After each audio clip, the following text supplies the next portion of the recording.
free from Lose Weight by Eating. I'm going to show you how to make my delicious lavender orange scones today.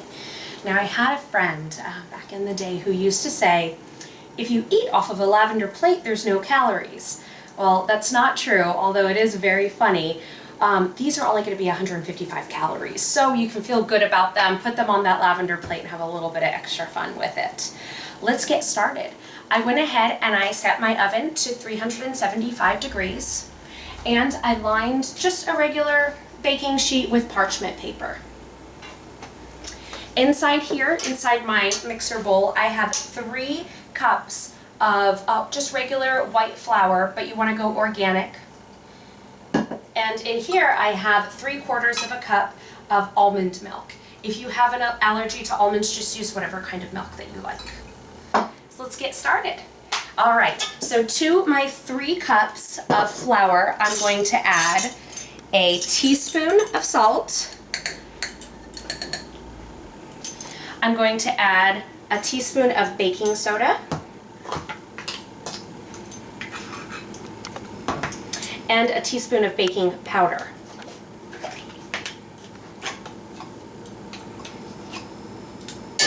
All right, I've got some delicious English lavender here.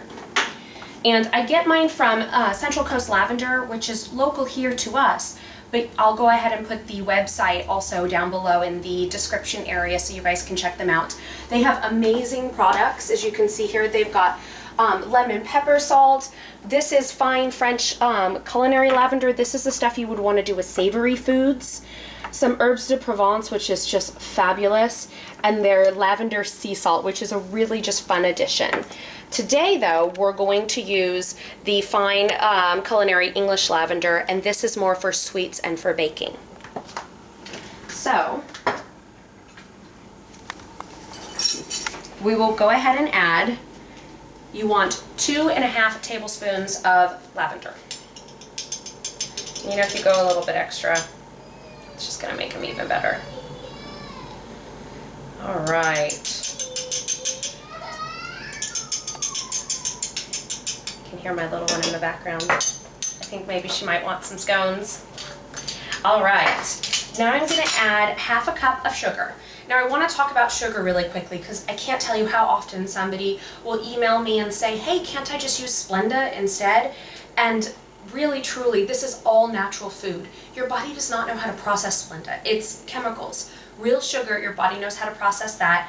And honestly, these are 155 calories. They're not that big of a deal.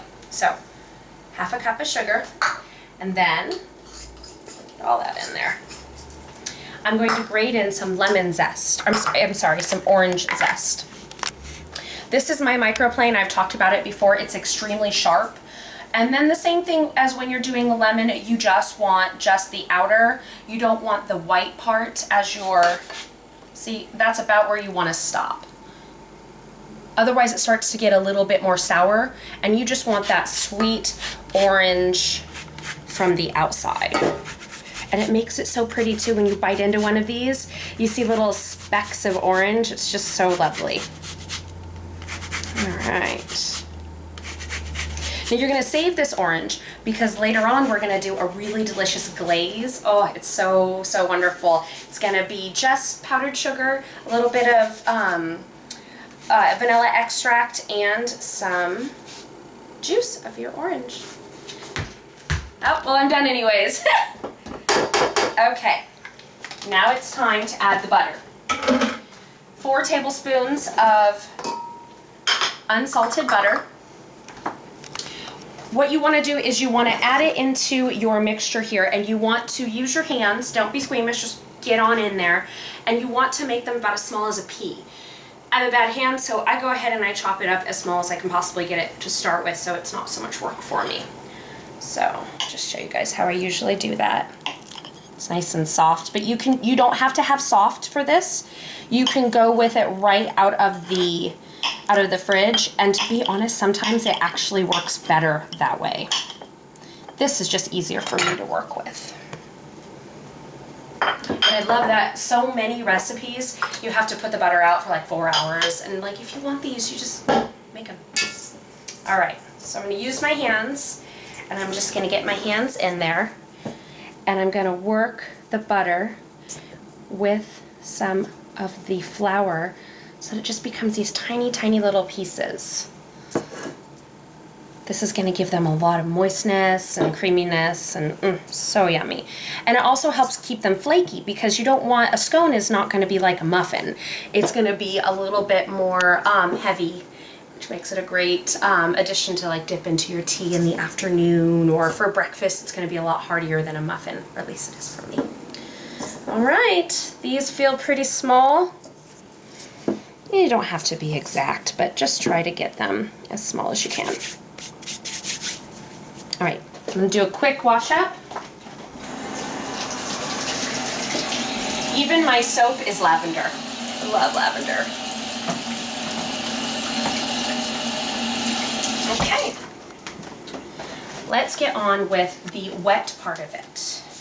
What you're gonna do is to your almond milk, again, it's 3/4 of a cup, you're going to add a teaspoon of vanilla extract, and you want the real stuff. Whoops. Oh no, what a horrible thing to happen, adding extra. Oh. And then you're gonna add about a 1/2 cup of unsweetened applesauce. And I used to buy the big jars and then I would put them in the fridge and they would go bad before I could make more scones or cookies or muffins. So I get these little guys from Trader Joe's, and you can get them from the regular grocery store as well. You just want unsweetened applesauce, and this is, most of my recipes will call for a 1/2 cup. And so you're perfect, you're golden there. All right, so we're gonna add this in.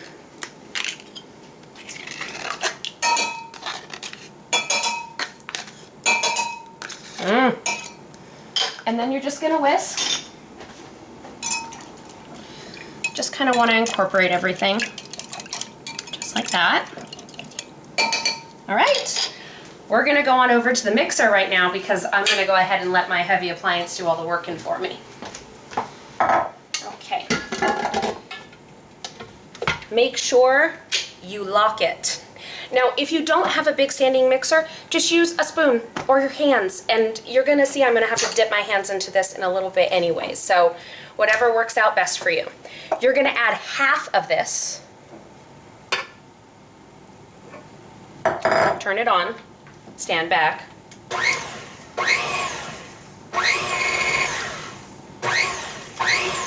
right, and you're gonna add the rest. And keep in mind, it's not going to be like a batter for cookies or any of that. It's going to be very crumbly, and this is exactly what you want. It's kind of crumbly. It's not that sticky, but you can see it sticks a little bit. And you only want to mix until you see that it's all incorporated. You can go ahead and use a paddle later, or a spatula. See how easily it's just falling off? That's when you know it's done. It's just gonna fall off easily. And look at that, you can see the lavender and you can see the orange. Oh, it's so delicious. Okay, now I'm gonna take out a little bit more. I'm gonna get behind you here. Flour. You didn't see that. I'm just like everybody else, I do have a messy pantry. All right, now we need a floured surface. So you're just going to take out, I don't know, 1/8 of a cup, put it down. And you're going to get your lovely scone mixture. And what I like to do, it just makes it easier, is I just kind of push it down into the bottom so that when I do this, isn't that pretty? Okay. Now to this, I'm gonna cut it in half. Cut it in half, and then I'm gonna make a nice disc. Nice round disc. Doesn't have to be perfect, but it just makes it easier to cut. We're gonna use a pizza roller, so think pizza when you're flattening this little baby out. And you can see there's still some extra flour here on top. It's no big deal. I'm just kind of gonna incorporate it a little bit as I push it all around. It's no big deal. Okay. Another quick wash up.